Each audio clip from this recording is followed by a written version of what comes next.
fear, but he brushed it off, his ego too inflated to hear reason.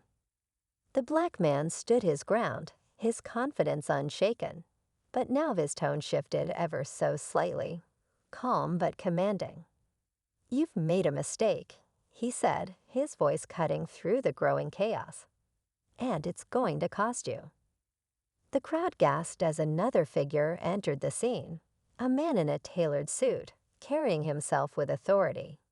He approached quickly, flashing a badge that left everyone, including the officers, momentarily stunned. This wasn't just anyone. He was someone with serious influence, and it was clear he wasn't here by coincidence. The first officer's bravado faltered. "What's going on?"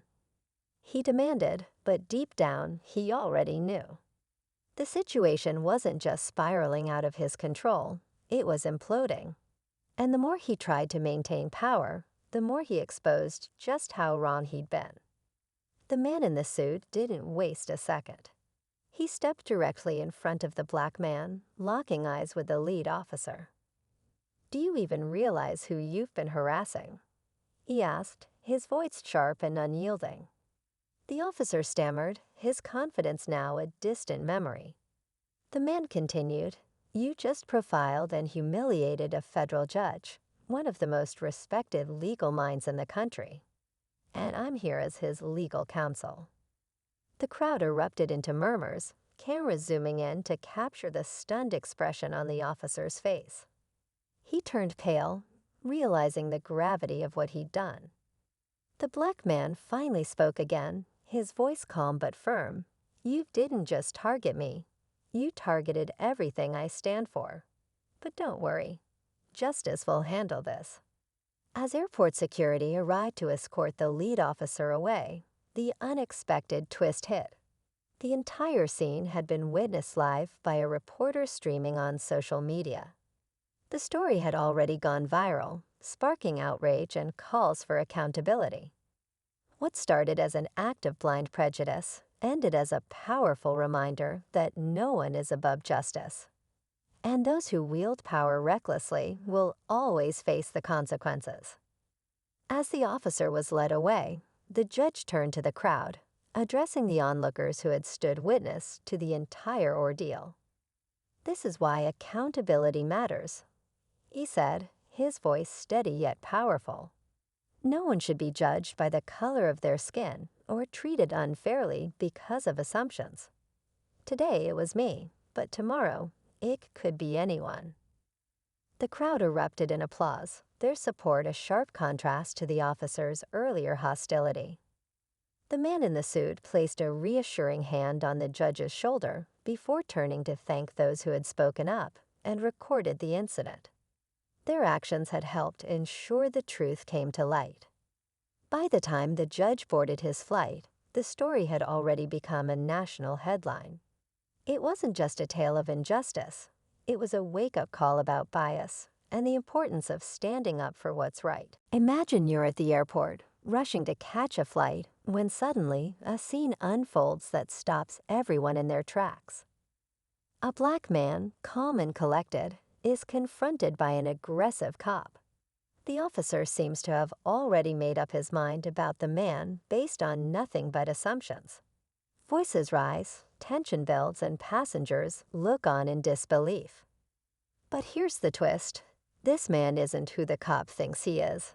In just moments, everything is about to flip upside down, leaving the officer to regret his actions in ways he never saw coming. What did he discover? How did this man's true identity change everything? Stay tuned, because this story is about more than a confrontation. It's about justice, accountability, and the power of standing strong in the face of prejudice. The crowd at the airport couldn't look away. The officer, towering over the man, spoke with a tone that was anything but polite. His questions were sharp, his demeanor aggressive, as if he had already decided this man was a threat. The black man, dressed sharply and holding his boarding pass, stayed calm. He answered each question with patience, but his composed attitude seemed to irritate the officer even more. Passengers began whispering, some pulling out their phones to record the scene. Who was this man? And why was he being targeted so publicly? The officer demanded identification, his voice rising. When the man handed over his ID, there was a momentary pause. The officer's eyes scanned the card, and suddenly a flicker of recognition crossed his face. Something was wrong, very wrong. It was clear that this man wasn't just any traveler, and the crowd could feel the shift in the air. The silence that followed was almost deafening. The officer, still gripping the ID, seemed to hesitate. His confidence wavered, but his pride wouldn't let him back down. Not yet. Instead, he doubled down, questioning the man even more harshly, trying to find something, anything, to justify his actions.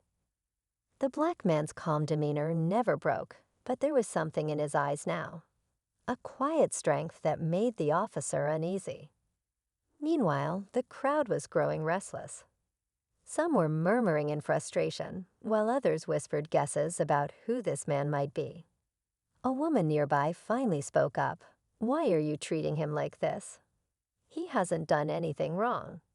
Her voice cut through the tension, but the officer ignored her. What the cop didn't know was that the truth was about to come out, and when it did, the tables would turn in a way no one could have predicted. The officer's hands were shaking slightly now as he clutched the ID, but he wasn't ready to admit defeat. He asked for backup, his radio crackling as he called for more officers to the scene. The black man, still calm, took a step closer, his voice firm but steady. "Do you even know who you're talking to?" he asked, his words slicing through the tension like a knife. The murmurs in the crowd grew louder. People started speculating. Some recognized the man's face, though they couldn't quite place it. Phones were held higher now, capturing every second of the unfolding drama. The officer's backup arrived, but the shift in energy was undeniable. One of the new officers took a quick look at the man, then at his ID, and froze. His expression changed immediately, a mixture of shock and disbelief. The first officer, still oblivious, barked orders. But the truth was unraveling fast, and the weight of what he'd done was about to hit him harder than he could have imagined. The officer's backup hesitated, their eyes darting between the black man and the ID. One of them stepped forward, whispering urgently into the lead officer's ear, but he brushed it off, his ego too inflated to hear reason. The black man stood his ground, his confidence unshaken, but now his tone shifted ever so slightly, calm but commanding. "You've made a mistake," he said, his voice cutting through the growing chaos. "And it's going to cost you."